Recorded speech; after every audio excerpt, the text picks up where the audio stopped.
Yay! She's just she's doing some final edits on her one of her books, and she wants to get it done. But I can go snag her. She said, "After you guys do your reviews, come get me."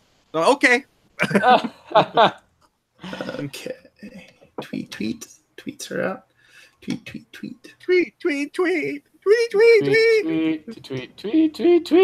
Here you hear me tweeting. Tweet. Yeah, it's incredible, Joe. It's the most amazing thing I've ever heard. The wonderful sound of me posting in a forum. Click. Type, click. That's like that group that, what was it? The Typewriter Orchestra. I've never heard of it, but I can picture it. Yeah, it's some like college group. They're really into old typewriters, and they just like play songs on them.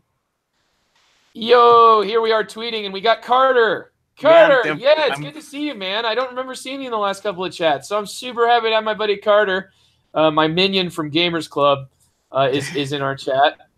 So, and I'm going to talk about tonight's Gamers Club in once we get this episode countdown started and everything. So, welcome. Yep, there we are, the old Tweety Bird. And you might notice that he's not going to be here. Hopefully Trent is healthy. Oh yeah, hopefully he's able to get away. Yeah, because Trent is currently headed to the eye of the storm, which I believe he's headed to South Carolina, or is it North Carolina? I think he said South Carolina. South Carolina, which is definitely like he knew when he was going down there. He's like, this is a gamble. Like it looks like it's going to be okay. Brought pontoons for the tires. Gosh, needs a 007 car. Yeah, so wishing him and his family well. I know that they were traveling down that way, and I hope that everything has gone well for him. So, no kidding. Fingers crossed for you, dude. Oh, yeah, and it was really rough to him, too, because I was like, why are you doing this? And he's like, well, this member of the family's a really close one. I'm like, okay, that's justifiable, but oh, my God. Yeah. Like, most of my wife's family wouldn't show up to our wedding because gas prices were too high. Yeah, let alone a tsunami coming through. Okay, got links, got things I want to talk about. We will be having Trent's replacement when we talk about our board game fails, so that will be exciting. How much of that is going to be like glaring at you while she says it? There will be. You'll be glaring at her. There'll be a lot of. She has a lot of choices. Like, really? Oh, this is gonna be a good episode. Yeah, if I can get through this one without like choke marks around my neck or like a punch to the face, that'll be. I'm doing this. I'm taking a bullet for you guys. This is all my idea, man. Nice. Yeah. Well, I had a few. You know what, TC? I think that like there's a lot of different directions you can go with this, and some of the things like I'm looking forward to seeing this, and I'm happy to hear that Carissa's going to join because like I think that almost half the time you do things like you're like, here's a whole bunch of dynamite and a lit match. What should I do? What's the right thing to do? Well, let's not do that. Here's a medium weight euro that everyone in the family will love. Here's an esoteric weird game I found at a thrift shop. Which one should I play? Weight euro back up the right on this subject was at work. I've been dealing with IT and computer lab support where they're trying to. We're going from Cerner to Epic, so they're trying to get some kind of crappy system to work in the meantime, and it is failing all over the place. It is the most spectacular. I am so glad I don't work in IT right now for this department because they have got to be having a nightmare and just watching everything explode around work when it comes to. I'm just like, you knew it was coming. These games I played. You kind of saw it coming in slow motion, right? Oh yeah. I mean, like you knew that this conversion was going to be hell. Yeah, well, I've been through them before, and I'm like, yeah. The first thing, my first reaction was, I don't want to be involved. I just want to be involved peripherally. I don't know anything about computers. I am computer illiterate. I don't want to be a super user again. No. And I distanced myself for my own sanity. But it did me think about bad board games, which I suppose is something. Yeah, there you go. Yeah. Hey, welcome, David. David's here in our chat. David, I saw that that there was a recent post in the Northern Utah Gamers Guild. Not that I'm like creepily subscribed to you still or anything on Board Game Geek. So hope everything is going well for you with that, man.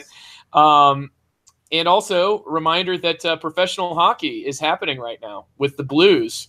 So are you trying to make Go Blues Go happen? Because I'm pretty sure that the Go Cubs Go song happened like almost unintentionally. Like if you've got a team that's name is the Blues, like pretty clearly you can't do a really crappy cheesy song and get away with it. Like your name is the Blues. No, you gotta do blues. Cheesy crappy songs are always okay. Well, see, David apparently loves his music places because he goes from the St. Louis Blues, and now, of course, he's got to be a Utah Jazz fan. So, you guys in your sports talk, I'll let you have it. Think about what I just said there, TC. Did I really say anything about the sport? I mentioned the Go Cubs Go song. Have you never heard the Go Cubs Go song? No. Okay, that's why. I don't watch football. There's the cheesiest. It's okay. All right. This is not even worth it. Seriously, this is like not even worth it. But I'm going to do it anyway. Speaking of fails tonight, that stupid song that Go Cubs Go. That one, the like, hey Chicago, what do you say? Cubs are gonna win today. Go Cubs Go. And I'm kind of like leaving out some of the pauses just to get through it. But it's like the worst, cheesiest song of all time. And everybody started playing it when the Cubs won the World Series and when they were getting close. And apparently that's well done, by the way, David. Well done getting this reference to go off the rails. We haven't even started yet, Joe, and you're already going off the rails. Speaking of which, 3, 2, 1. Hello and welcome to The Good, the Bored, and the Ugly, a podcast about board games. I'm the host of The Good, the Bored, and the Ugly, Joe Sallin. I'm joined here by Andy Dennison. How you doing, Andy? Oh, pretty good. Doing all right. Yeah, about now, just like managing is about all you can ask from us, right? It's like that time of the year. We've had so much rain. It's been pretty nasty and drab and all over here in our like area. Flooding around my house. It's but crazy. Portland is like basically made for drab, misty, nasty weather, right? It's a normal condition. As long as it's like, look, it's gray and raining. It's like a normal day around here. Like, cool, all right. Awesome. Portland people go to London and are like, hey, look at the nice weather you guys are having. Well, I feel oddly at home here. What's with the strange accent? We need a Tower of London. You know. There you go. Why isn't everybody wearing? Why is everybody here wearing shoes? Yeah, where's the beard? I don't get it. It's like clean shaven here. I don't understand. How come there's no people dressed up in business attire running places? Yeah. I've been constantly, like, my daughter's been playing The Sims again lately, and I've been giving her total crap about one of her Sims being a hipster. Nice. Yep. When I go to other places, I try to have conversations with the corn because that's what I do here too. You know, because that's. Have you had the awkward moment of making the joke about the bottom 2 tiers of counties in Iowa? Andy, I'm from there. Yeah. Bad part was. Yeah, if Missouri were to just inherit the bottom 2 tiers of the counties of Iowa, like the 2 swaths of counties at the bottom of Iowa, the IQ of both states would go up. You know, the sad part was I said that joke to somebody at a gas station, walked out and go, oh yeah, I'm in that tier. Yeah, there you go. You're there. You too, Andy. You too. You were there at that time. Is Atumwa 3 up or is it still just 2? It's 3 up. It's like 1 Okay. Wow. There you go. That's where apparently Andy draws the line between the 2nd and 3rd tiers from the southern border of Iowa. Apparently that's where the dumb really starts. So, and I am the dumb. That's right. I come from that part. And you might notice that we are a man down today. Trent, who actually comes from close enough to that area to be basically considered it, though I never met Trent at all in that area. He's just right across the river from where I'm from. But he's actually not going to be here tonight. Good luck to him in his travels. I know that he's been very worried about the travels because they're taking him to a place that the weatherman would tell you not to go, and that is South Carolina. So good luck in the trip with Trent and his family, and we will remember you by, let's see here, Trent, Andy, I thought you were going to like take this opportunity to say all the nasty things you could. About Trent? About Trent's, Trent's favorite game that you hate, which the thing was like, wait, has he turned it? I actually couldn't think of one. That's why I wasn't here for last episode. He revisited the mine. Can I have a recap of that? Did he turn the corner, or did he just like he slightly turned a corner on it? Slightly turned a corner. Okay. Yeah, he said that his first experience, to sum it up, his first experience was with people who were EMTs. And so their EMT minds immediately led them to sing the song "Staying Alive, Staying Alive." Yeah, immediately do their counting thing like they do for chest compressions and broke the game. Okay. Yeah. Definitely. It's so playing it with people who are used to keeping time and used to having a specific cadence for when things happen maybe makes that game immediately broken off the gate. And as Andy pointed out during that review, there's a page in the rule book. It tells you literally not to read, and that would have been the page that says "Don't do that." Basically, don't do what you did, which is kind of weird. And it just is like, it really is. If you want to think of it as a social experiment and not just a traditional game, I think that there is some truth to that, depending on what you think of as a game specifically. But at the same time, like, I don't think it really matters. Like, it's definitely an experience that my wife found extremely entertaining and definitely enjoyed that. And we're going to be getting that so we can play it at Gamers Club and with my wife. Speaking of which, guys, before I move on any further, I had an awesome experience at Gamers Club tonight. I got to finally play a game with Carter, who's here in the chat, and Carter has been like keeping the torch lit and keeping games going when my attention has been required to help people that are brand new to games and people that have other reasons that I need to focus attention on them. He has helped me by getting out games, teaching them, running them, making sure they run smoothly. Carter, you did a great job, and it was awesome playing the Resistance Avalon with you. By the way, I hate you for winning. He was evil. He was evil, and I was on the good team. We had 2 wins. We started out with 2 immediate successes. It was like, wow, this is going to be easy, and then fail. And I'm like, okay, well, now we need 2 fails. And then Carter was the leader at that time. He was the king, and he sent 2 people, exactly 2 people, to go on the mission, and they both failed, which was exactly what he needed. And then the last mission failed, and he won. Are you kidding me, man? It was such a great game. It was like the exact perfect experience that you'd hope out of Resistance Avalon. So Gamers Club tonight was awesome. I had some adult help, which really, really helped to recharge me and make it something that was very, very rewarding, a stress reliever. And that's something that, I've really been wanting to,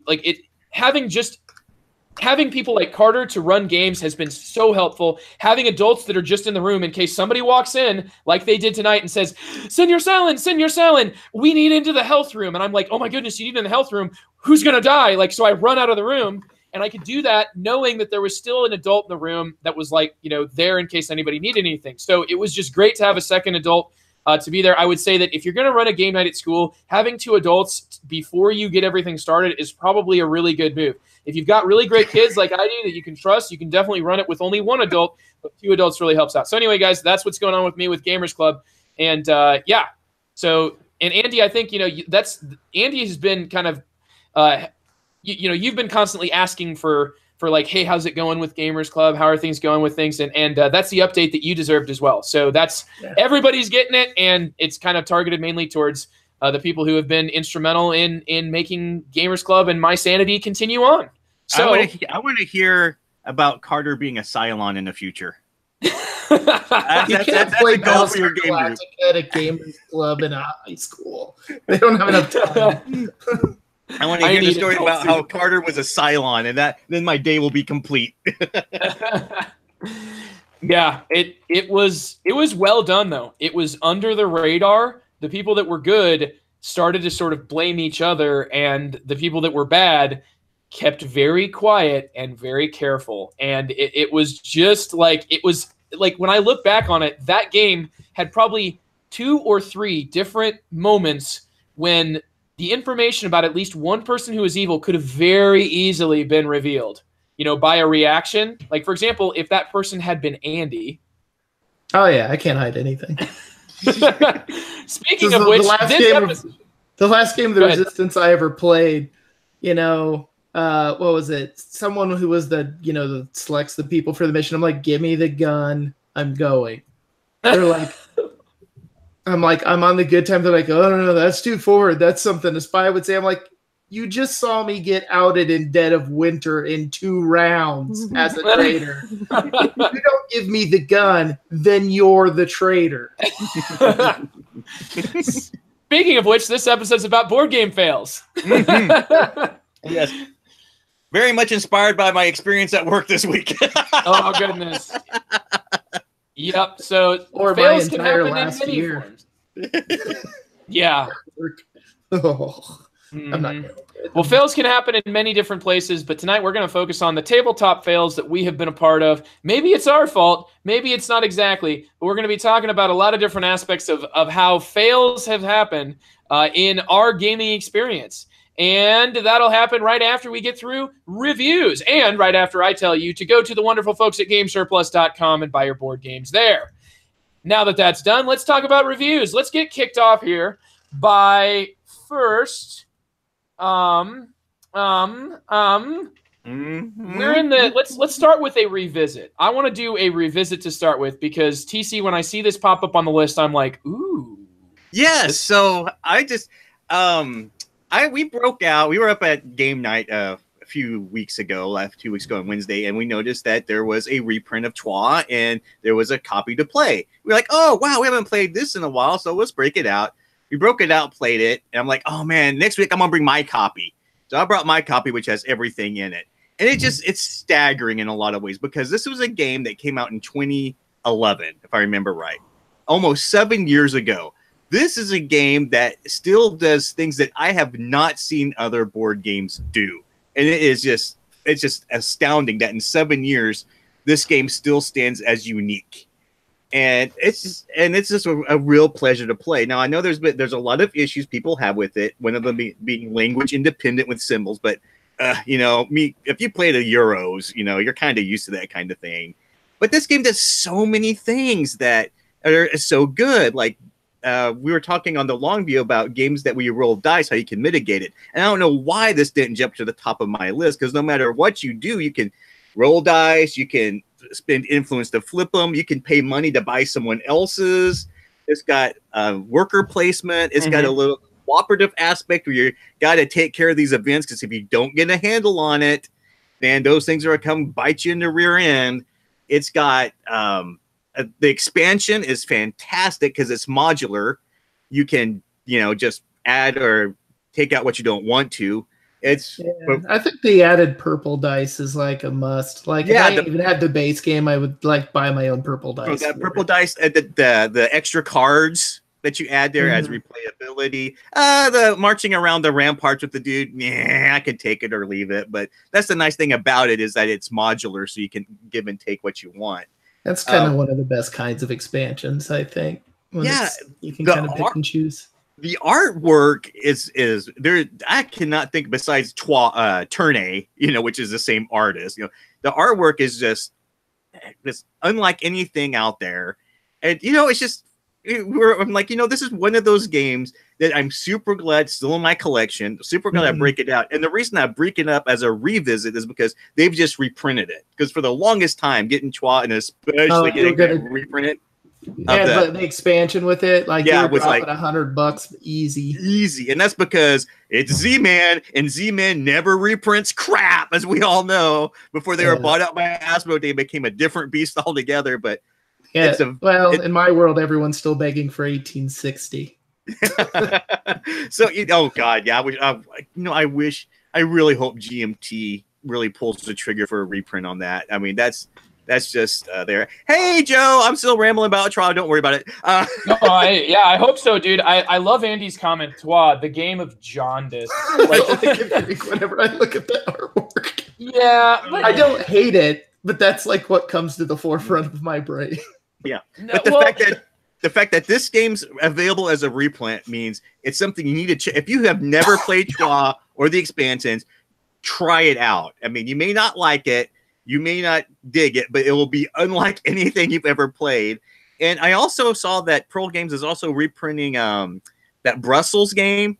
Brussels, yes, 1990 something 7. And just which, that's like my main one for a game that I misunderstood or misplayed, just misjudged. That would be like one of the top games on my list. And it's for the same artist as Chua, so like I need to run this now that this is available at a decent price new. I'm like, okay, I need to run this down. And Pearl games in general, I'll always check out. I mean, my go-to Euro game companies is Pearl Games and What's Your Game. I mean, without a question, I will try either of those games out. But I just wanted to revisit Chua, tell people if they haven't played it, try it out. You may not like it, but man, it's an experience unlike anything you'll have, and it's unmatched mechanically for a Euro game. And I'm just still surprised that no other games haven't picked up on what that game did, especially after 7 years. Well, it's such a unique system and so well executed. The historical elements that are here, I think that one thing that surprised me with the way that people approach Troyes is that it gets such a polarizing viewpoint on whether or not it's solely like a soulless Euro versus like a history book. Yeah. I think that people who truly understand it see thematic integration even in the artwork. Like that artwork is very medieval to a fault. So much so that it looks like artwork that doesn't happen. Like it just straight up looks like it's so two-dimensional. It's artwork that needs a Billy Rubin lamp. And you're building a cathedral. I mean, that's all thematic with the city. You feel like you got barbarians running in over you. With those black dice, you got a counter. You got your military. It's really unique. I mean, I keep saying that, but wow, and it's like other than a lot of Euros has plenty good player interaction. Roll your dice, you get all your good numbers, and someone goes around the table. I'll take your dice. Oh, I'll take that other of your dice. Oh, I'll take that other of your dice. I got some deniers. Thanks, guys. You have to start thinking about every resource in this game as a potential element, a potential variable in the equation of what's going to essentially earn you the most points. Euro. But then every little bit that's like has the balance of a Euro, but the teeth and the meatiness and just the viciousness almost of a thematic interactive game. I just think about the hidden goals. And I know that the hidden goals are not everything, but they're definitely something that you can, you can earn a significant amount of points from. And it makes it so I think hidden goals are probably the hardest hurdle for a lot of players, because if you don't kind of know what all of that is, then when you see someone going for them, it's kind of hard to go, oh, I should do that too, or hey, I should stop them. Yeah, our favorite game playing Troyes is like, guess who's the hidden goal is, because if you see someone pushing towards it, you're like, someone's like raking in money. It's a good bet they've got that scoring card, so you better figure out how to rake in money too. Yeah, or it could be a red herring and they're doing something else. I love that part of the game. Yeah, it's to me like. There's enough so that I want to pry into the heads of my opponents, but at the same time, I don't want to pry too deep because you definitely can get lost in there, and it's not the central form of scoring. Like the way that I would every time that I've been just totally smoked, thrashed in Troyes, which has happened a lot. I've got quite a few games of it, but I always feel like whoever beat me spent three or four turns winding up that punch. They were just sitting there winding it up, and I should have seen what they were doing, but I didn't even notice it until it was already at my chin. Yeah, and one of the things I really enjoy about this is speaking of scoring, I like the hidden scoring, because you don't know how badly in most games you have that point track going around the board, and if they had this in Troyes, you'd just be dispirited halfway through the game. But this one is you just reveal everything. Oh, good, I've got 36. This is good. How much you got? 84. Right. Okay, you said 36 is the point. TC, to give you an idea, in base Troyes, if you're just playing base Troyes, scores don't get that high usually. Yeah. So I've seen somebody like the soul crushing moment for me was when somebody was like, "All right, that's going to be 24 points with one action," and I was like, "What?" Because they activated the captain 3 times, and by total terrible play on my part for sure, there was 8 cards out there, 8 event cards with their cubes on them. Yeah. how did I let this happen was the first thought that went through my head. It wasn't like, it was like an immediate, like, dude, that's so cool. But at the same time, how did I let that happen? That's like my fault. It's like watching that car with the Hemi engine in it just go, and just smoke you, and smoke's going everywhere, and it's making that loud. And you're like, that's really cool, but I wish that was me. Yeah, for sure, man. Well, thanks for bringing that one back up, dude. Yeah. I love the game of Trois, and to me, like, it's one of those, just, there's nothing that's been remotely close to it. So I agree with you 100%. 7 years that it's been out, and 7 years nobody's made anything like it. So. And it's what was that? Sebastian Desjardins, that guy. I will like Carson City, Deus. Xavier George as well, like Xavier George's is what it looks like. But yeah, that team together made Trois something special. Yeah, it was great. Okay, that's my Euro review. What I would say is like a midweight Euro too, and one that Andy's willing to play, if that gives you any idea. I believe. I'll play it. Okay. Well, and that by itself is Andy's stamp of approval. That's what it needs to be. It needs a stamp that says, I'll play it, and it's a Euro. Yeah. I have like two stamps. I'll play it. I'll play it if I have to. Okay. And the other stamp that just says, my wife just texted me, and there's a family emergency. I have to leave. Oh, okay. Yeah, stamp. Oops. I never played this game because I had a family emergency. Yes, that would be a great thing to stamp on the side of your game box. So, speaking of Euros that Andy probably shouldn't play, I'm going to review the House of the Renaissance expansion for Lorenzo. I think I'm revisiting this one, actually. I think I might have mentioned it before, but I definitely have a much more solidified idea of the elements in this game and whether or not they are something I would direct people towards. So the reason I say Lorenzo House of the Renaissance, which is Lorenzo Il Magnifico, the original game, designed, I believe, by Simone Luciani.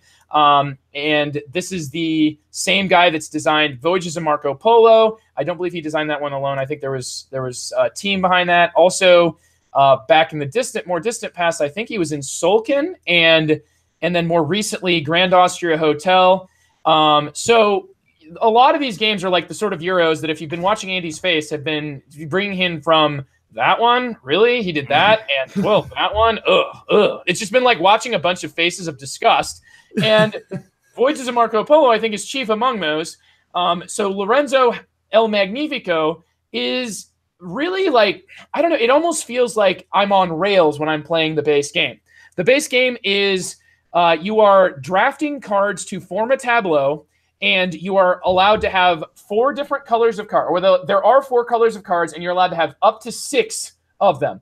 All of these cards in the base game are going to be present and seen in every single game.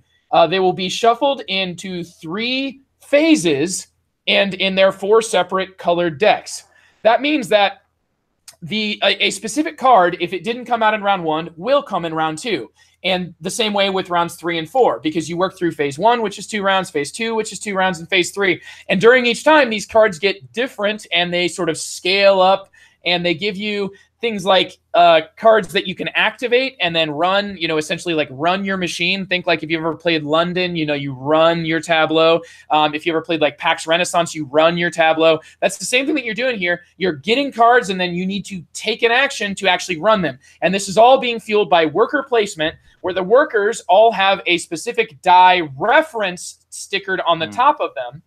And the specific die reference is the same for all players. There's a white die, a black die, and an orange die. The first player will roll these at the start of the round, and all players will need to deal with the values on these dice. You will use these dice to draft the cards that I've previously described. You also use them to do things like activate the cards, and there's other sort of auxiliary actions you can take to get yourself money, or the workers well, not workers, I shouldn't say workers. They're called like servants or assistants. They are essentially a resource that can be used to boost dice. So you can actually boost any value of worker. Like if a value of a worker has a rolled dice that says 2, you could spend up to 4 workers to make it a 6. And you can even go above 6 because you'll need to get certain cards. Sometimes you have to get a 7 to get certain cards. So the base game just feels like, to me, I see the same thing in every game, and there just isn't enough that's different. The one thing that does differentiate itself in the base game with lots of replayability is the punishments you get for not doing what you should for the church. So it's like you always need to do stuff for the church, or they get creative with their punishments. And it's like, that's the main source of variability in that base game. To me, it was just not enough to keep me really want to dig into the system.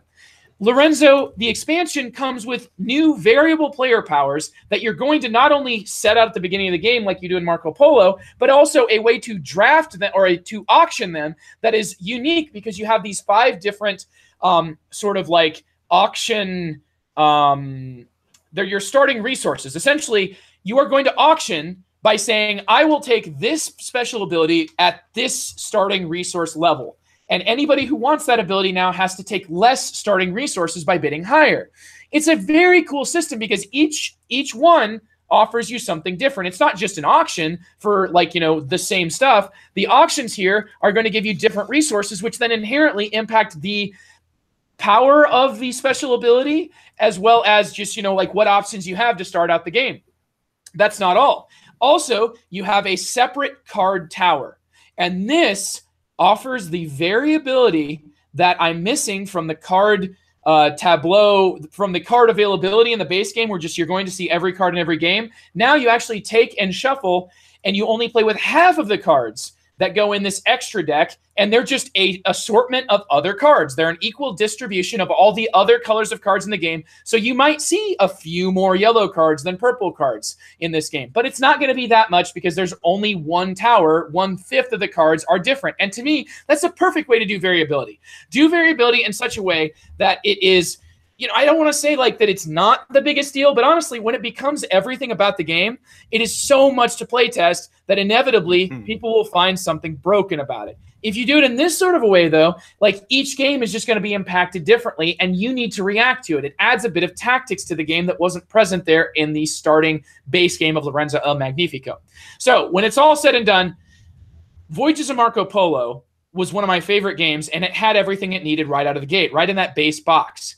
Lorenzo El Magnifico, with an expansion, has now gotten to the point where I don't think it's quite at Marco Polo's levels. Marco Polo just has some fantastic ideas that were just, to me, unique, cool, something I just, you know, it's a puzzle that I want to solve at the beginning of the game. Lorenzo is a much more tactical game because it's more about what comes out when and what you can do to do the most mambo combo breaker at this point in time. But with these extra houses and with this nice new way of auctioning them, I'm super happy with that. I really like the way that the other elements of the game fit together. I don't think there's anything that's super obtrusive. It's all just a really cool, nice package. And I wish that this had been at least at some level included in the base game, because really, like, I wrote Lorenzo El Magnifico off very quickly, and I don't think that it really deserved that. There is something there. There is a solid core of a Euro, but Andy, stay far, far away. Actually, this is one of the a Euro. This is one of the few cool mini or not games I really want to try out. I mean, this and plus the expansion. It's been on my list for a while. I haven't found anyone who'd want to play. I haven't found one who has it and be willing to play it with me. But I would say, I'm curious.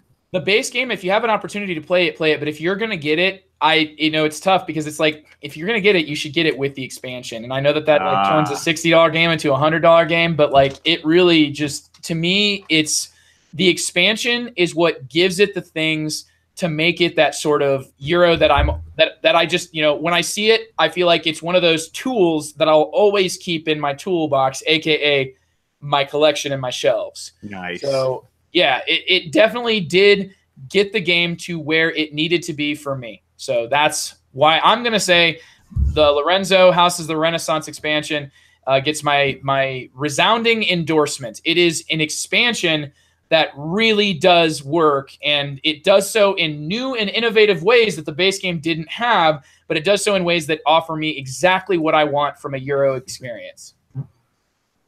Well, that was Lorenzo, House of the Renaissance, Lorenzo El Magnifico's expansion. And Andy, now we're going to hear some initial thoughts, some just the beginning, about a game that lasted a fairly long time at our game night. I saw you guys playing this. I think, you know, maybe had you, I think you actually finished the game is why. Oh yeah, we did. Okay, that's uncommon. It took about 30 to 40 minutes on a teach, which actually isn't too bad for it on a teach. Anyway, so I got the actual full production copy of BIOS Megafauna 2 played recently. I had played it in prototype playtesting form and taught some people kind of a late stage prototype at HeavyCon. And we got to play kind of the full game this last Sunday. In BIOS Megafauna 2, you're taking basically a species, you're trying to populate the world. There's all kinds of crazy stuff happening. So you basically draw events. Horrible things happen to the world most of the time. And then you have to kind of figure out how you're going to react to that. And as I always tell people, the way you win the game is, of course, points, but you get points by having the most excellent fossil record for future paleontologists. So you have kind of the coolest creatures as well as the fossil rewards and other things like that. The fun part is really in the game besides the fun part about the game besides kind of the event craziness is the building of your creatures. You'll be able to buy these cards that are mutations. You can then basically promote them, making your creature more stronger, better adapted, better for survival. The game kind of reflects nature in the sense that the more you proliferate in the game, the less you can mutate your creature, the less things you can buy, the more homogenous your species becomes. So it's a trade-off between flexibility of getting mutations and board presence, and both of them are really good to be able to do. You're making this sound like it's really got an interesting sort of push and pull at its core. Oh yeah, for sure. And it's very much trying to establish your presence on the board to get points while, hopefully not being wiped out too badly by the evilness of nature. But it can be really rough. And the way it works is like when you got these 4 continents, because you have these like hex style things, right? Which is kind of cool because it mimics continental drift. Like one will move up, one will move down, they'll slide over and hit each other. It's all kinds of cool like that. Was that in Megafauna 1? No, the tiles moved around more. It was a much more clunky system, but yeah, it was kind of there. Okay. The biggest change between the two, I think that was for the best, was in Megafauna 1, you had just kind of a currency that was genes for buying your mutations. Mm-hmm. In this game, they changed it to your what they call creeples, your animal shapes. So like I said, you can either have a lot. Yeah, creeples. So you can either have creature, but it sounds like you realize that creeples has a different sound to it, Andy. Like it. Oh, I'm sure. Makes it sound like I didn't realize, Andy, that you'd been hearing what I've been calling you behind your back all this time. Can't be perfect. Good old creeple Andy. Yeah, I scare people. It's all right. But anyway, you can change species, and so the thing that's kind of like nature too is it starts out like you have just a few on, and it's kind of like a new environment, and the world is your oyster, and it seems like so much room to expand and do things. And then when you start getting about halfway to ending the game, it's like, God, like everywhere is full. How do I outcompete him and drive him to extinction? And things like that. So you start trying to be tactical with what you buy. Plus, there's a lot of fun in just seeing, like, a lot of people really like terraforming Mars because they can look at the crazy tableau they've built and what it does. This game kind of has that, because when you stop and look at the creature that you have somehow created, you're like, that thing's a freak, man. Like I was playing the plants, which play differently than any of the other colors. So I usually take them because they're kind of harder to play. I never come close to winning. This is why Andy's a good teacher of these heavy games, by the way. Listen to that. Like that's what you do if you want to get people into a game, is you take the road less traveled, the one that doesn't make much sense. So well, and the other aspect to that is when you're teaching the game, I don't want to have to like teach everybody and then keep going to the side and going, oh, this works differently for you. Yeah. So I'm just like, I know what works differently for me, and then we go with it. Sure. But yeah, it was a lot of fun. But yeah, I ended up with like plants that had like walrus tusks and tentacles, and used sticks to beat up snails, and had stomachs. So I was like, when you try to picture that animal, it's almost difficult. Yeah, it's like I've ended up with some kind of herbaceous form of Cthulhu here. Yeah, I was gonna say that's Cthulhu. I was gonna say like a Shoggoth or something. That's what it sounds like. yeah, and it's just hilarious because there's everything in the sun in here because there's like, they don't shy away from any aspect of nature, so you can get sexual pheromones and things like that, of course, which is just disturbing as hell, but it's fun. Yeah, that's when you fart loudly at the table and then say, "Sorry, guys, it's thematic, though." Yeah. Well, and by the time you read the event, you're like, okay, that's why we're all screwed. Giant meteors hitting the planet apparently is bad for the ecosystem. Who would have thought? But no, it's a really good game. I know a lot of people had criticisms for Biogenesis, which was the first in the series, as it was too much of a simulation, not enough of a game. I think Megafauna 2 falls nicely in the medium realm, kind of like, yeah, there's a lot of simulation aspects to it, but there's also a game there. Like, you can hedge your bets, you can plan, you can take certain paths. Really, in a lot of the science games that Sierra Madre does, it's kind of hedging your bets against the randomness. It's knowing what's going to come, what could come, and how to hedge your bets against it. But it was really good. I think this one a lot more people are liking compared to Biogenesis, and I think that's well deserved. It's got a lot of good components in it. It's just a really nice game. It does play a little long, though, if you're playing the long game. Well, actually, we weren't playing the long game. We were playing the normal game. However, it's definitely one that once everyone kind of knows what they're doing, it's really not that bad. Like, you could speed through it a lot faster when you're like, okay, this is a good mutation. This is not. Like, you just kind of know what to do as you go about it. The actions are very simple as to what you actually can do on your turn. It's just sort of those like, okay, my actions are simple, but how do I use those to win?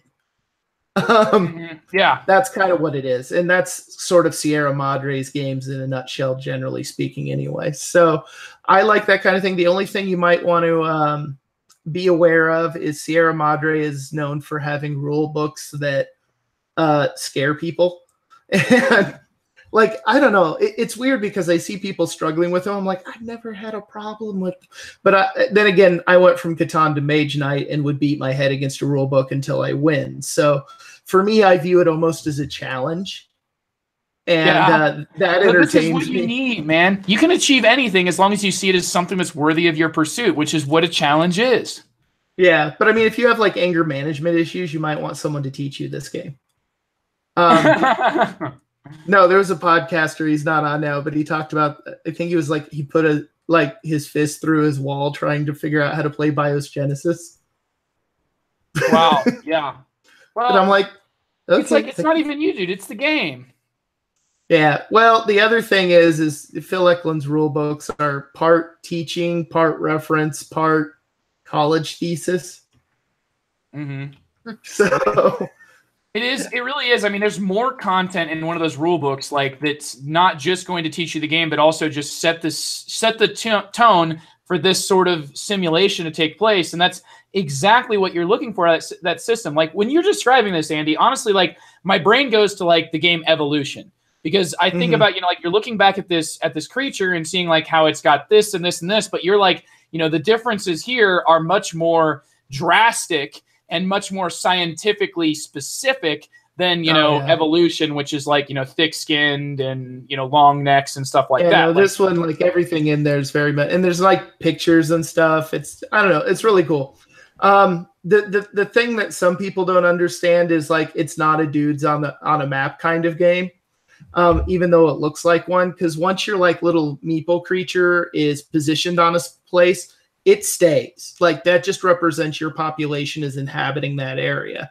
You can't move it. You can't retrieve it. You can't do anything until something comes in and outcompetes it. So that's how you get rid of them. It's not like I make a carnivore and I kill your herbivore. I'm using you as a food source. So I go up in the carnivore slot. And the only way I get rid of my carnivore is if another carnivore comes along and outcompetes me, or an herbivore kills you that I can't eat. Then I die too. So there's all you really need to know about this game is it's got snail meeples. Yeah, it's got snail and worms. Yeah, that's how I'm going to get Carissa to play this game. It's got snail meeples. And dolphins. And dolphins, there you go. You're shaking your head. No. Yeah. Yeah. It's fun. Yeah, it really actually, I think, out of the recent Sierra Madre games, it's probably the healthiest mix of the simulation / gameplay out of most all of them, especially the science line. I know BIOS Origins, the third one in the series, is coming up on Kickstarter here in the next month or so, is what I heard. So I'm really interested in getting a hold of that too. I don't know. I kind of want to there's a tournament supposedly that's going to be played somewhere that starts with BIOS Genesis and then goes BIOS Genesis, BIOS Megafauna, BIOS Origins, and then High Frontier. Oh. and does it have player elimination in each game? And if you get eliminated as a spore, yes, you don't make it to Megafauna, man. This is like a game. It's like a 100-person game of werewolf, except in this game, 80 people got out in the first round. Yeah, you did not survive to create life. Go away. Yeah. Well, after listening to everything, honestly, Andy, this leads me to I want to point the finger at TC. I want to point the finger at TC here and say, TC, BIOS Megafauna, I don't know if you have any experience with it, but I know that you enjoy historical war games and you've played games like John Company, but this is kind of connecting that interest that you have professionally for biology and that's your schooling was in, but then also it's got that sort of really high stakes, crazy events that just make you go, oh. Yeah. I really want to try Megafauna too because I heard the first one was just a chaos fest. Of course, I'm immediately drawn to that. I was going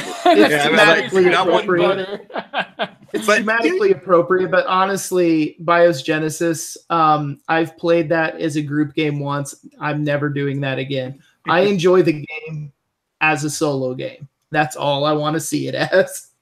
Because unfortunately, the most optimal opening move in BIOS Genesis is here. I'm putting my color on the same thing as you, and so I'm just going to sit here and do nothing while you roll dice for 20 minutes. Mm-hmm. Yeah, that's what we can end up in. It's a good simulation. Yeah, and the insane randomness kind of works as a solo game, but as a group game. No, I have no interest in doing that as a group game again. Hey, I think I just transitioned. There you go, man. So accidental transition.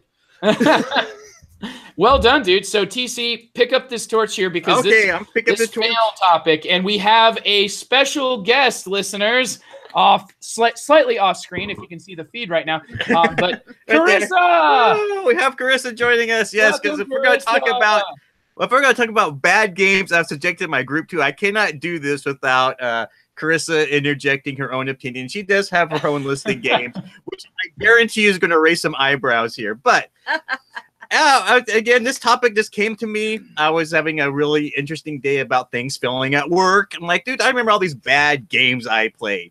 Now, I started compiling a list because I'm a list boy. I like making lists. And I started realizing that not all the games that failed were necessarily bad games. There were certain aspects of them that failed for a particular reason. I got a few games on here I considered good games, but are a failure because of various reasons. So as I made my list, I started really realizing that, each game I have on here represents a specific failure.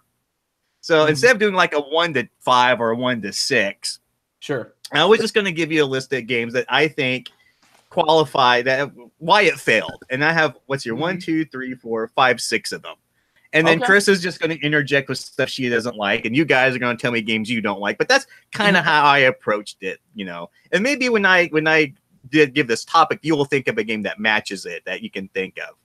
I definitely can think of experiences. I think it's tough for me specifically to point. I mean, for me, I might mention a thing or two that's not just a game. It's actually kind of just like a whole, I don't know. You'll see, but yeah, I'll mention games too. Yeah. Andy, I I think Andy just went down the list of all the games that he hates and just was like, well, it's really easy just to see a game's bad because of design, but there's different ways board games can fail spectacularly, and I realize that going down the list is like they can really fail forward. Yes, failing forward. It could be it was a fail, but you learned something new, and it still invigorated you to keep playing the game, which sounds like what Andy's experience was with BIOS Megafauna. Just now, he's more interested in the solo experience, right? I don't know. Like, or am I taking a different thing that you said at the end there? It might be. I don't know. I don't know. I've always liked those kinds of things. I think I was less in tune with randomness early on, and I've kind of come around on that, so it's not too bad. I don't know if it was ever an epic. Okay, no, wrong. When I did the late stage prototype at our game night, that was an epic failure. That's because I had a rule wrong and I was killing off people way more than I should have. Failure of rule book instruction. Yeah.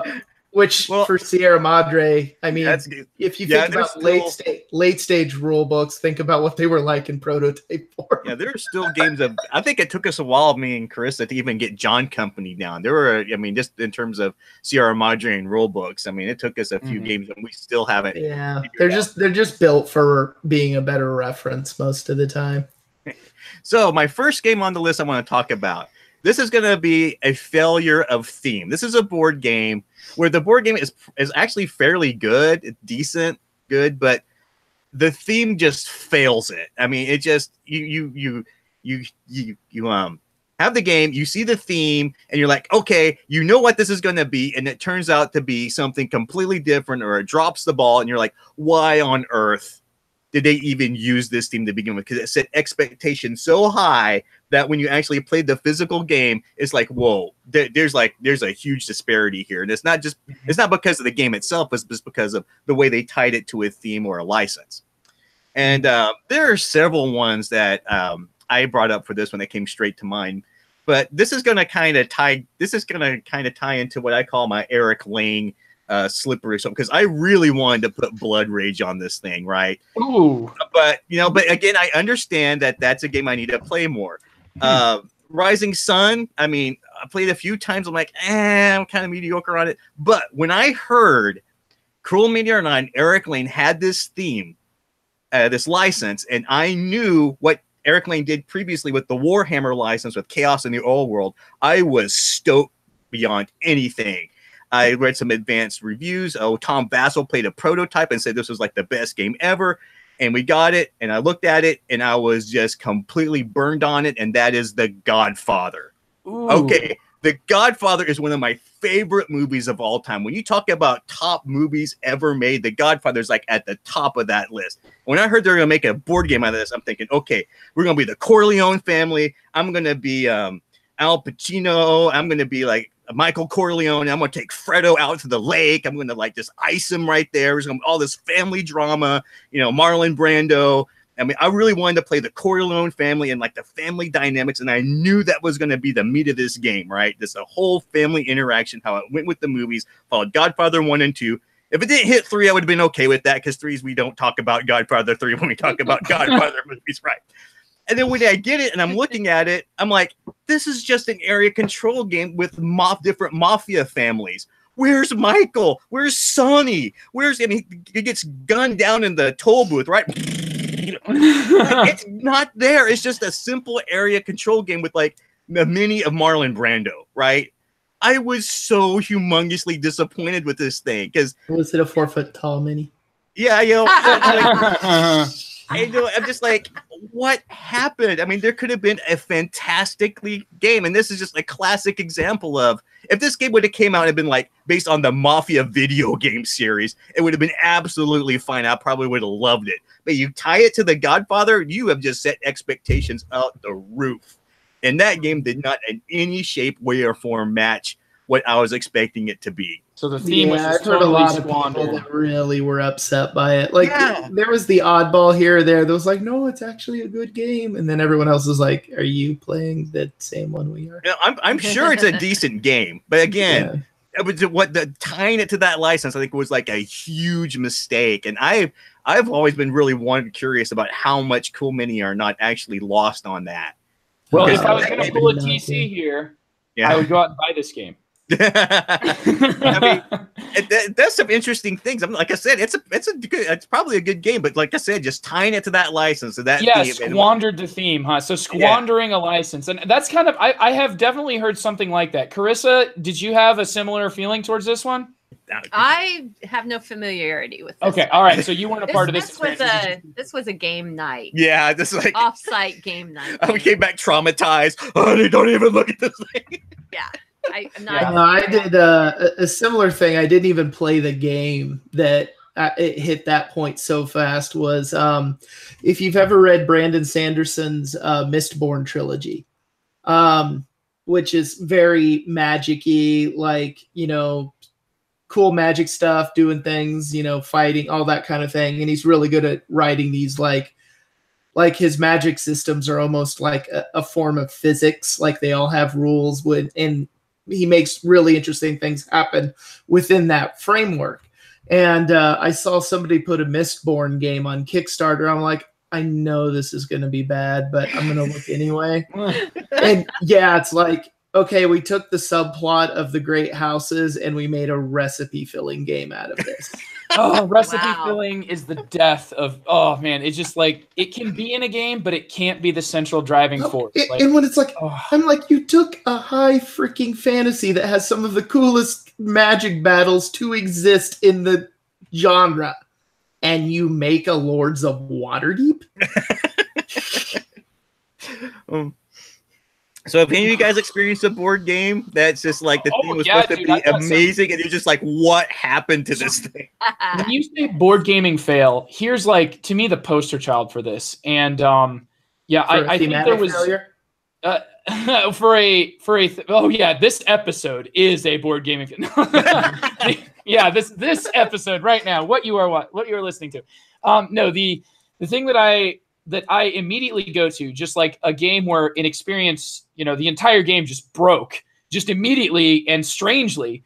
And it was a game that I have had huge success with after this experience, before this experience and after this experience. But what happened was, for the game Deception, Murder in Hong Kong, I had a small pack of Kickstarter added stretch goals or something, and I just like tossed them in. I didn't even think much about it because I'm like, it's a game that's like, basically you put a certain amount of evidence in front of you and then a certain amount of sort of means to a murder in front of you, and each person has like 4 of these cards. One player plays the ghost, or, you know, from Mysterium, or the forensic scientist, where they know who the murderer is. That murderer chooses a card of each type in front of themselves. So anyway, what happened was, one of these Kickstarter cards was called Blood Loss or Blood Release or something like that, a bloodletting. And then one of the like things that the ghost, that the forensic scientist has access to in every single game, was able to put like loss of blood as the cause of death. Like when bloodletting and loss of blood are like together, like what happened was the game immediately was solved. Because, like, you know, it's not a super long game anyway, but like this was like right out the gate, boom, solved. And it was like people at the table were left sitting there going, was that really a game? Like that, it was just like, you know, like you put one on blood loss. Oh, that guy's got blood release. Nobody else has anything even remotely close. Boom, you're the murderer. It's that one. It's that one. Yep, that's it. Over. And it was just like the biggest fail. Like you set everything up, you teach everything, and then it's over. Boom. What? So I've been careful of the integration of different cards in that game now as a result. But the expansion did sort of add a card that was a lot less specific with location. So they definitely realized that, like, sometimes you could get too specific and get too obvious. So, but that's, to me, is a fail, is this game. And I think people that played this still have a sour taste in their mouth about that, just that specific, like, it just maps too perfectly from something that's always going to be present in every game. That's one experience that was definitely a fail. Kickstarter exclusive stuff, not always the most fine-tooth comb. Are you saying they don't playtest that? We'll be getting to Kickstarter failure Kickstarter games here later on. I promise you that will come up. One that might fit into this category that I don't think we've talked about was that game you've brought a few times, Joe. Is it The Way of the Panda or whatever it is? Yeah, I brought it a couple of times. Like it's definitely different. Like as a cool mini or not game, it is way heavier than I think. Well, that's what I'm saying. Like that might be a thematic fail or something, because like the artwork and the theme make you think kind of like cutesy panda game, and then it's like a heavy Euro. Yeah. So we were discussing like you're going to draw in people that'll hate it, or people that would like it are going to be driven away by the artwork and kind of the theme of it. And so that's kind of a thematic failure, would you say, maybe? I think an artwork, like when you put cartoony artwork on a product, I think that trying to make it more accessible is the goal, but ultimately you can alienate both groups because your groups that are looking for the accessibility might dislike, the heaviness of the game, and your groups that are looking for a heavy game are going to immediately discount the game, and just write it off for being a cartoony, romp and not the game that they're looking for. The real So I agree with you, Andy, and I do think that's an example of a game that is not getting the audience it deserves simply because it looks like a normal cool mini or not game, and that's to me. I want to play them all. I want to see what it's all like, and I try to look past that, I guess. That's what, that's kind of why you listen to us, right? So that you can hopefully get some of that work done for you, and we can show you where the magnifying glass is turned up something worth going after. So I agree, but man, The Way of the Panda, I still need to play it, man. And I'm more and more, here's the thing, TC, if you're going to play a cool mini or not game, just imagine that, playing that with Andy, just no, you wouldn't do that. No. Yeah. It'd be no, I'm not going to take what little light is shining and then put it underneath. I've got a small, barely lit match. And what am I going to do? I'm going to douse it with water, which is just, gallons of water. Throw it in a bathtub. That's what it's like. But more and more, I'm oh my goodness, I think I want to show this game to Andy. And I'm so scared. I'm so scared to do it. I think Carissa wishes I would have that opinion sometimes about bringing games to the table. No, TC's I think this could go either way. I've got to see what happens. What about you, honey? Do you have a game? For the theme? Yeah, theme, yeah. I think I know which one you're going to pick. Yeah. Okay, go for it. Which one do you think I'm going to pick? I think it's going to be a Wallace game. Yes. Okay. It is a Wallace game. Okay. It's the Doctor Who card game. Whoa, oh, okay. I was going to say A Study in Emerald, but you go ahead and... Yeah, that one, especially licensed themes on board games, one rule of thumb after gameplay or even just reading through the rule book is if you can take that theme, that license away, and the game would still work. Yeah, the Harry Potter card game that came out was like that. Yeah. Mm-hmm. And so the Doctor Who card game was pretty much just, cool artwork on cards and then a very basic card game mechanism that you could have thrown any theme onto. And it really wasn't even applicable. I get 2 resources. Yeah, it wasn't really applicable to the whole Doctor Who experience. Mm-hmm. It was a major fail for everyone but TC because it's a Wallace game. This actually makes one of my other lists. I call this one my failure as a friend. This game makes my failure as a friend because this actually has more of a story to it because we actually played the first edition of this.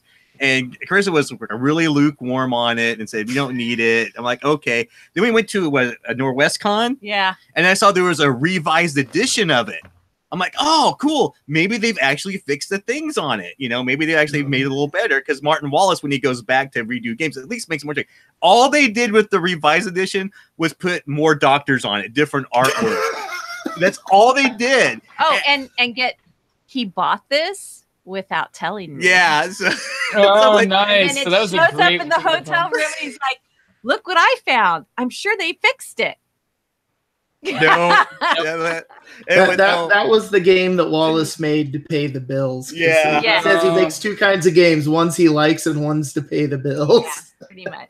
That was. And then I keep seeing there's like an expansion to this. I keep threatening Carissa with it, and I know if I ever walk in the house with this thing, I'm going to be out. The Wallace games will disappear, and suddenly I'll have all the store credit. Yeah. I think like mentioning what you did about the the way the theme just didn't lay onto it very well. Like I could just echo back with from Legendary, the Legendary game series. They had a Big Trouble in Little China, and that game, like none of those abilities in any way made any thematic, like it just didn't make any sense. Like it was clearly that game could have been anything. And then when I talked with I think Trent said that he had a conversation with somebody who knew more about the process, and basically like it was a Legendary game that they had and they didn't have a theme for it, so they just slapped it on. So it was just a heavily interactive Legendary game, and none of it was any interesting. I thought that Big Trouble in Little China was a pretty wasted theme, and in general, it was the most frustrating of the Legendary games I've ever played. It was we played that one once or twice, and we went back in the box. Yeah, that one was. Ugh. Yeah, just for me, like when you talk IP, my like first line of deal breaker is: did you use original artwork or artwork pictures from the movie? Yeah. Like yeah, well, this was original artwork. So the thing is, though, Andy, here's the thing: it is original artwork, and since then, the X-Files one uses pictures from the movie. And I talked with one of the salespeople, like a sales executive, I believe, from Upper Deck, who was working directly with the X-Files, and he's like, "This is what the players want." Yeah, like, apparently, like maybe not me, maybe not you, Andy, but I don't know about you, TC, but like I specifically really like the original Alien, like Legendary Encounters. That one to me, I love the artwork in that. Obviously, like Firefly, I love most of that artwork. That's funny because one of my next games I want to talk about is called Failure of Production. And the one that's valid, this one is Legendary Firefly, because the artwork, the game is fine. The game's fantastic. You have your own crew. You have the Serenity, which is taking damage. You got the neoprene mat. Everything about the game works. You can play like a campaign with it, too. You can play a campaign. It's got every single episode of the original series, the only series, half the season one in it. But the artwork just tanks this thing like nothing I've ever seen.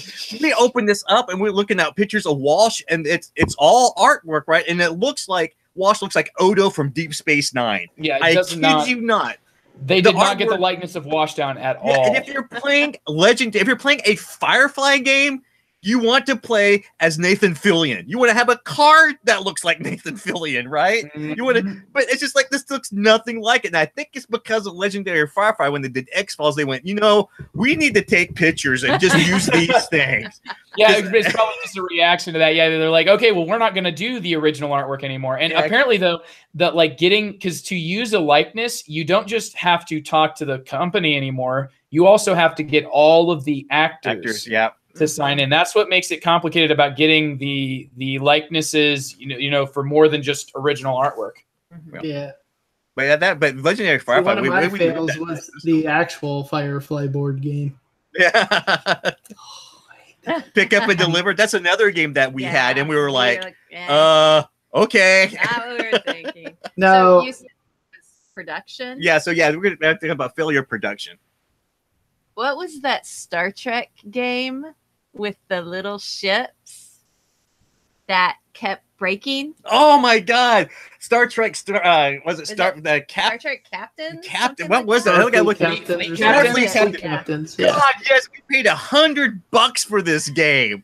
I'm like, I was stoked. I'm like, awesome, this is gonna be great. And like half the little hero click minis in that thing were snapped in two. Like the little hexagons are like paper thin. You'd lay it out, and someone would walk by the table, and it's just gone. It's awful. They're literally, when he opened it, he was, that's at the store, and the owner's looking at it. So he opens the other one that and we pieced together a copy that, and it still broke when we got home. And it Isn't wasn't that like that Star, the Catan one that everyone like goes gaga over, like the Starfarers one.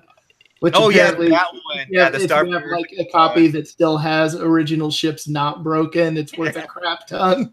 When I traded my that Star Trek game, I actually bought a tube of plastic cement and stuck it in there because whoever was going to buy the game was going to have to use it to glue their ships back together with.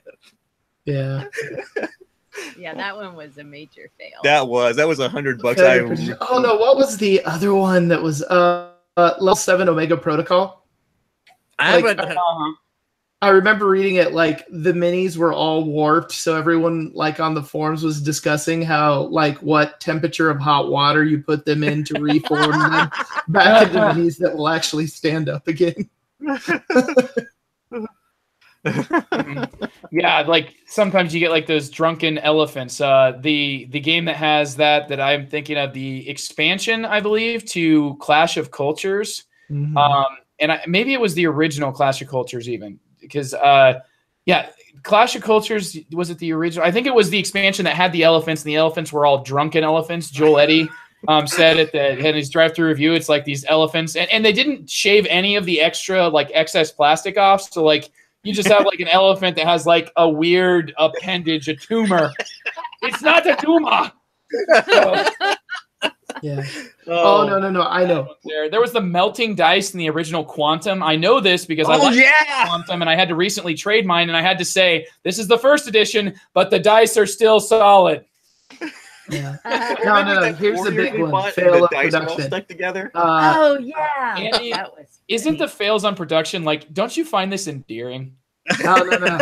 Not in this example. No. Mage Knight Shades of Tesla. Oh yeah, I heard the Mage Knight expansion. Instruction booklet was like forced in because they made the wrong size booklet. Oh my gosh, man! And the tokens you had to draw randomly were 2 different sizes, so you always knew when you had the cards different colors and different shades and thinner. Yeah. Yeah, you can just tell them, like, you can sit them aside, like, you can shuffle the entire stack, set the stack there, and be like, that one's from the expansion, that one's from the expansion, that one's... You can see it, and it's a small thing of tokens. They're not even that big to start with. Yeah, like, the biggest topic on the forums after the are you going to replace these was, what bags are you using to randomly draw your tokens now? Nice. Yeah, that's what I do. Yeah, and I've had to do that. I had to put like colored bags into my copy of Mage Knight, and I wouldn't have had to do that otherwise. I agree with you 100%, man. For me, I'm gonna change our gears here just a smidge and send us to an experience more based. It's more of an experience based fail than anything, and that was my first board game convention I ever attended. Which in Iowa City. It was actually in Des Moines, Iowa, which I hope that the Demicon convention, the name dropping and everything, I hope that they've grown because at that time I was the only person that attended Demicon to go to play board games. And I was not aware of this. I'm very new in the hobby. And yeah, that was awkward. So yeah, I paid a lot to get into that too. I was like, okay, cool. Where's the gaming? And they're like, well, the room's right down there. And I go into the room and it's empty. And there's like 2 totes of board games. And there's dust, like a thin layer of dust on top of it. Wow. Yeah. So I'm thinking like, The only good thing I ever saw about Demicon was it this last year when like all of Des Moines flooded and people were showing videos from inside their hotel where you could look out and you could just see this wave of water approaching. Whoa. And then like it started coming in through the windows of the pool area and like filling up the whole basement. Wow, that sounds like the day after or whatever it was that downtown Des Moines and heavy rains is bad. I later on learned that Demicon is known by its attendees as a place where people go to hear sci-fi authors and up and coming like it's more of a science fiction convention. And most people there were like, adult beverages and sci-fi. Like it was just a totally different environment than what I was expecting. So, some of that was my just naivety, my lack of familiarity with the area and with what the convention actually was. But I would say that I went due to advertisements for board games. So it was definitely like one of those where I got baited into there for sure. So it was not just my fault, but that's my first board gaming fail at the convention level. And that was going to a convention, being the only person there that was there to play board games. Wow. That sounds like a lonely experience. There was a Scrabble tournament. Oh, you have a fail? Okay, go for it. It's when we were trying to introduce the Sherlock Holmes Consulting Detective. We took it to this is a good one. Cloudcap to play, and you were playing something else. I was playing something else, and I was kind of mad because you're doing one of the cases. So we're doing one of the cases, and we have a couple of gamers with us who have never played it before, and we've never played with them. And they were pretty cool, and we're going through, and we were at this thing for hours trying to figure it out. And finally we were like, okay, we think we have it. And we weren't anywhere close. I mean, it was so wrong, and we could not figure out how we could be so wrong. And everyone was frustrated. And so it was the next day we did some research online and found out that was the broken one. Yeah. The Astari edition broken case. Stupid Sherlock Holmes for that Astari edition is Yeah, that one was. Yeah. That I was like, harsh. oh, good. I didn't have to play that case. You found the broken one. Sweet. See, I think the only really huge epic fail I had was it when Nate and I were I don't know, it was one of the few times I went to the store that doesn't exist anymore, the Comet Shields or whatever it was on downtown. We met there for a Friday night and we played something together, and these two girls came in and were really wanting to play Exploding Kittens, and this was after it just came out. And so Nate agreed to play it. I'm like, what are you doing? But anyway, so we sat down to play it, and I immediately look at my hand and go, so this is where we're going. This is a thing. Testicled kitties. Did you play the Not Safe for Work edition? Yeah, they brought that out too. Which I wasn't even offended. I'm just like, this is stupid. But where it became an epic failure was these two, burgeoning gamers all excited to play this game. And basically what happened is I was the first one to be eliminated. And before I could stop myself, I'm like, oh, thank God. And I started picking up myself up. And then Nate, hold on. If you do this, then you can stay in. And Andy's like, I know. No, and then the best part at the end was when Nate won the game. They're like, you won the game? He's like, no, Andy won the game because he had to play it the least amount. Oh, gosh. So, yeah, these little gamers, and we're just like, your game sucks. Go away. Boom. But, it probably didn't help that I also said, I'm like, oh, it should, because I'm like, and then they're like, oh, but look, the box meows. I'm like, keep the box, throw the rest away. Keep the little mechanism that meows and just burn the rest of it. So let's move. I'm going to get on this one. This is one actually my favorites. This is what I'm going to call failure of hype. This is a game that just got hyped and hyped and hyped and hyped and hyped, and expectations were just so high. And when the game finally came out, it just came crashing to earth, like in Pacific Rim, where that Gypsy Danger fights that monster and fights it in the Earth's atmosphere, and then comes crashing back to Earth. It's something spectacular as that. And this is a game that we're playing and we're actually enjoying, but the consensus is that this thing was a complete disaster. It didn't even live up to the hype, anything, and that is Seafall. Seafall. When Seafall came out, that was the hype. It came after Pandemic. Oh yeah, that was Season 1. People were knifing each other at Essen to get a hold of it. Oh yeah, people were just killing themselves to get this thing. That was it. I mean, then when people started playing it, it all came crashing you had down. The VIGs holding their copies up to everybody else stuck outside and laughing at them. And yeah. I mean, we've called the game Seafill. We've called it Swingfall.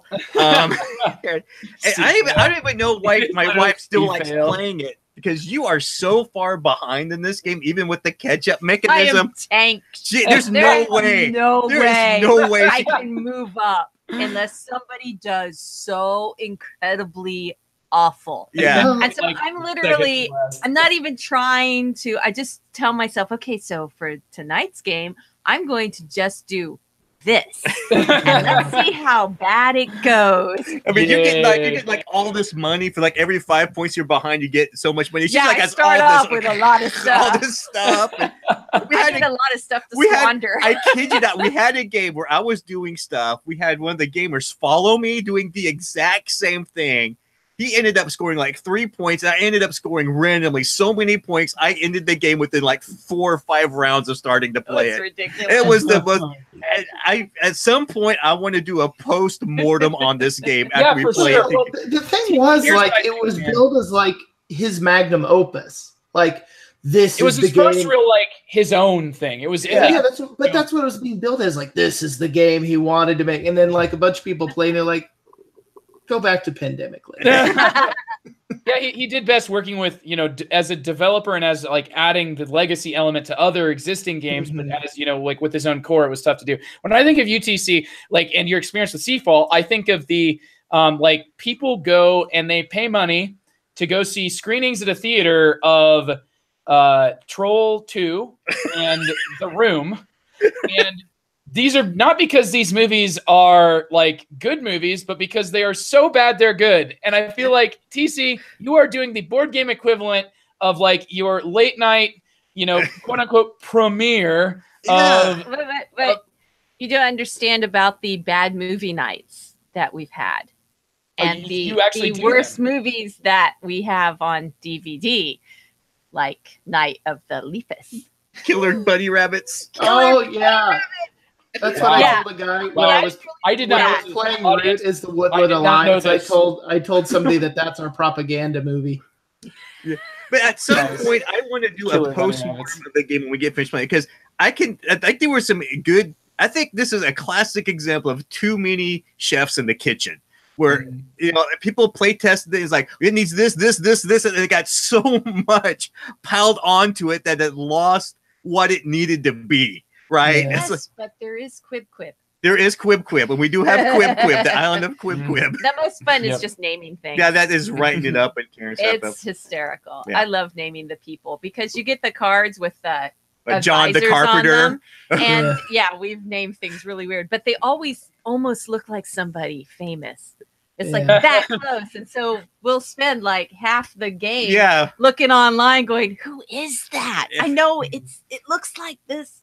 And then we usually name Kiefer Sutherland's, you know, his younger brother or something. I think you can even buy this game new on Amazon for like $20 now. Yeah, still, man. This game has been out for like 3 years. And I'm not entirely in stocks somewhere. The only thing that can save it at this point is if like Heavy Cardboard were to play it and like it, because that's what happened with that What's Your Game. Like, oh God, what was it? The one everyone disliked. Did they did that with Vasco da Gama? You gotta be talking about. No, it wasn't Vasco da Gama. It was Asgard. Like you could buy that for like a song. Yeah. For like $5, and then they did a playthrough on it and loved it. Boom, $50 next day. All copy. Yeah. So that's my failure. That's my failure of hype. Yeah, go run with it, guys. Good luck topping that. I'm gonna run in front of it. I'm not gonna try to run with it because like I don't have anything for that. But I do have an experience where like this is. I almost felt like this is like sitcom levels of like there needs to be like when somebody walks through the door to the game store, there needs to be like some sort of a music that plays that like you know just goes with them like a sitcom. Because here's what happens. So I'm teaching 3 people. Myself, I'm teaching 2 people, I should say. It's me teaching 2 people how to play the game In the Year of the Dragon by Stefan Feld. And then somebody walks in right when I finish the explanation. So I'm now teaching 1 extra person and 2 people that have already heard the explanation In the Year of the Dragon. I finish the explanation, and in comes 1 more person. So now I'm teaching 1 other person and 3 people who have at least heard the game once, 2 of whom have heard it now twice, explaining the game. And now when this is happening, like we finally get done and we're in the midst of the first round. and somebody I've never seen before walks in, kind of comes around, hovers around the table, and at this point, I'm like, tunnel vision, must end the game, must end the game, must end the game, must end the game. Like, it is just, at this point, like, this experience has just become something I just could not have conceived ever happening. Like, it was all these like penny raises that ended up with me all in. And I'm like, what the hell? And then, so I was not in any way my normal self. And then that individual who had never been to any of the games ever before got a miserable experience that they did not deserve. And it was just like awful, and when they came, they did like speak up about it, which I'm glad that they did, because, like, if you get treated that rough at a game night, like, like, there was of course an explanation for it, but like, that was a fail. Like, that's a straight up fail. And it's just like, I feel like yes, I am probably the most responsible one for it, because at the 5th person walking in, I probably should have just been like, you know what? We can play something else. But I'd already explained the game 3 times. I'd already explained it. So it's like, whew, that's a fail. Yeah. I love that game, by the way. In the Year of the Dragon is not a fail of a game. That was just a rough game. Yeah. I like when people play in Year of the Dragon, they say it's a mean game, and we're like, really? Okay. play Antiquity. Nah. Where you're drowning in your own filth. You have a game that was I hyped too much that was a fail? The only... Ooh. There we go. This is the one I've been waiting for Carissa to talk about. Yeah, go ahead. Okay. Right. Well, no, you made me suffer through it a couple times. Oh. Yeah. So she's going to be talking about Arkwright and what I put her through with this game. Well, he's hyping it because it's all about like a cotton mill. And wool, it's spinning Jenny, and spinning stuff, and production, and you're into that, and it's okay. It's kind of like it is a Euro, but it'll be this theme, and it'll be great, and we've all heard great things, and everybody's really excited to play it, and they all were. Yeah. So we're playing that was failure number 1. You explained Arkwright in terms of theme. Oh. To get me to play. So then we're playing it, and I have successfully blanked most of it from my mind. I just remember I was so bored. It was just, I just stopped. I shut down, and it's my turn. I'm like, yeah, I do this. See, and this, Carissa, TC did this to you. This is TC's fault. That game has an audience, and he sees the game. He's like, this game makes no sense to me. I must have it. Yeah. That was my first game I ever hate purchased because I had to figure it out. Yeah. Well, the other thing is you came out better. The previous host of the show, John, someone got him to play this game, and it put him into depression for 2 weeks. Oh man! But he just felt he was a cog in the wheel of machine, and life didn't matter anymore. But because of the Arkwright experience, 2 things happened that I think are very positive. One, Chris will play 1846. I just have to go. You want to play Arkwright or 1846?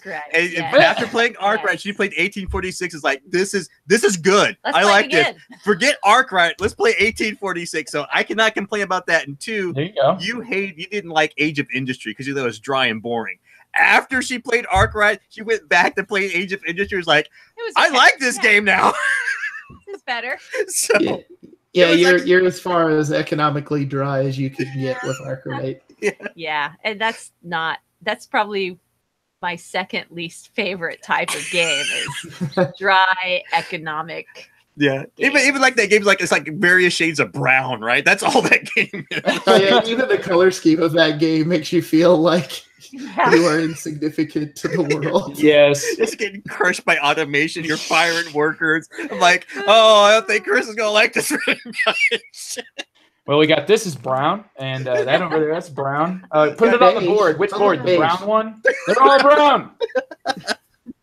You like this, DC? I don't know. I hated it. Maybe I would the but yeah.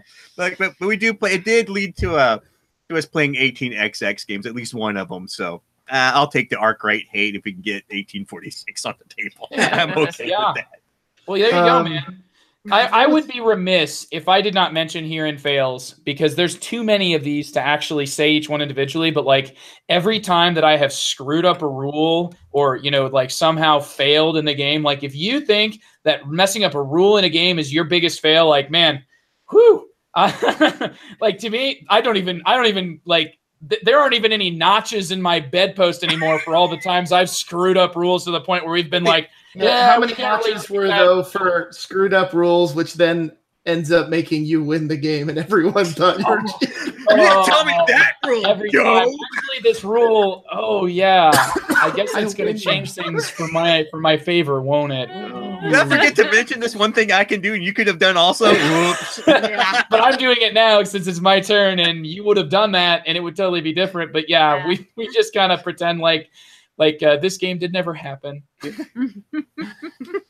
What was one of my biggest failures? Orleans. Oh, the random bag draw game. Well, the bag draw wasn't the problem for me. It was the stack of the buildings, and then I felt like the entire game basically was, I went third. So the two most awesome buildings were just not even an option, and everything else was there's these two buildings, and then everything else is down below the level of my desk. We played that game once or twice. Early, we were like, huh. I think you can get more because someone got the deluxeified version. If you want to make money off of it, that would be a good time. Yeah. No, I ended up basically probably once again not giving the best picture of a gamer. Was after 3 rounds, I just started reading the rules to the deluxe edition of Pax Porfiriana that I brought. Well, that's interesting because Orleans fell with our group, and then me and Kate went to another game group and we tried Altiplano. And Kate didn't care for it either. And it's the same designer, the same type of mechanisms. I think the most enjoyment me and Kate got out of Altiplano was just having the alpaca little first player token. So you didn't fix it for you? Trent said that it definitely raised it up quite a bit for him because I'm in the Orleans. No, I'm kind of a hard pass on Orleans, but I'm really excited to get more into Altiplano because of I've heard that it's changed it, but okay, not for her. Okay, except for that little alpaca thing that you move around. We started putting the alpaca butt to each other. The alpaca butt. We called Kate called the game alpaca butt. Alpaca butt. Well, when you lift up the alpaca, doesn't it fall into? It falls apart. Yeah, it falls apart. It doesn't hold together. There's I hate it when a cardboard standee is just so loosey goosey that it just doesn't hold together. That's wasn't the sheriff of Nottingham like that? Everybody ended up gluing it permanently to finally stick it there. And the bit won't fit in the box now, so you got this weird cobbled together alpaca. It's very bizarre, she wants pet alpacas now. Yeah, okay. There you go. Hey, I hear they're really soft and just so sweet. They're very, very, very nice. Them and llamas, not in any way are they hostile or. Oh no, the best part ever was we were at the zoo and my daughter got spit on. Oh, she would.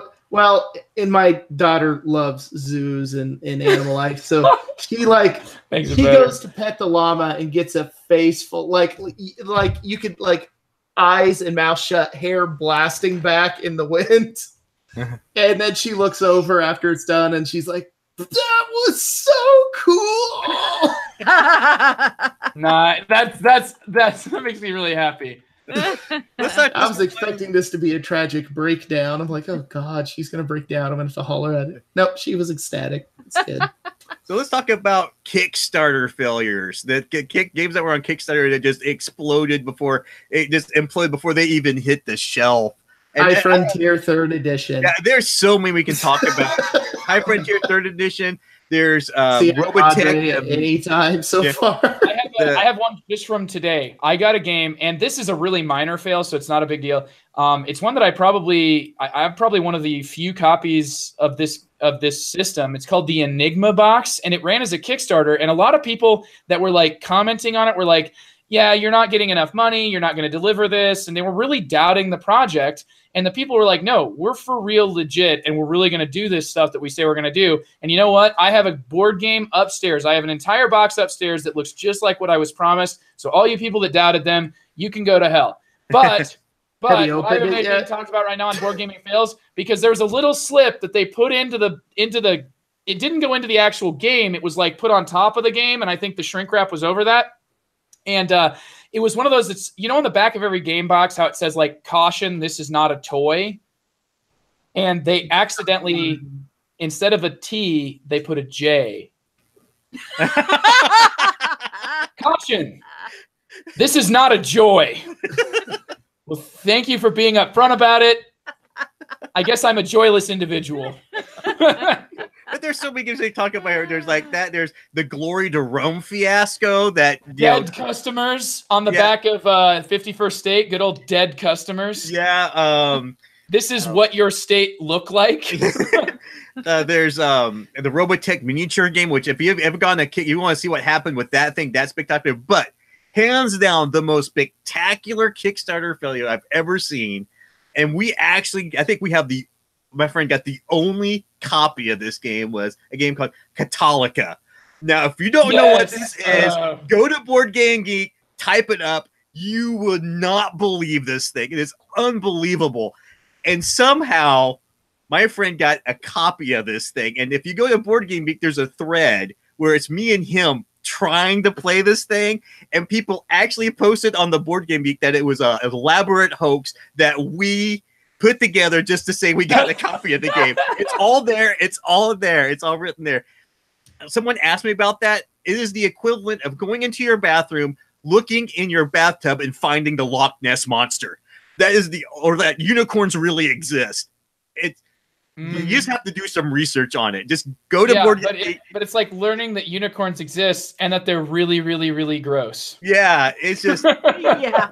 I mean, like they just walk around constantly pooping. They don't even have a sphincter. Yeah. They're just constantly just leaking. You know, their entire backside is just brown and not from the fur color. It's just gross. Yeah. But that's been like the most spectacular Kickstarter failure I've ever experienced. And somehow what about the one where like the guy just ran off with all the money up front? Yeah, I think there was like the one thing that was up front about that game was the money. Yeah, there was a one from like the evil that came to some city that the guy took. The Doom that came to Atlantic City. Yeah. That actually got released later. It got fixed, but it got fixed by a company that took over the project. Yeah. So they did Catalyst Games or something stepped in and said Cryptozoic, wasn't it? Cryptozoic, that's it. It's Cryptozoic, yeah.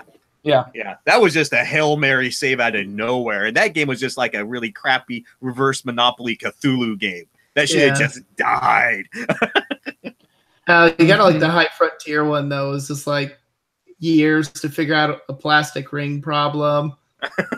And misspelling Phil Eklund's name on the box or the board. I can't remember which. Oh, wow. Yeah, that was... As far as I know, I'm not entirely sure they ever actually paid him any of the royalties he was supposed to get.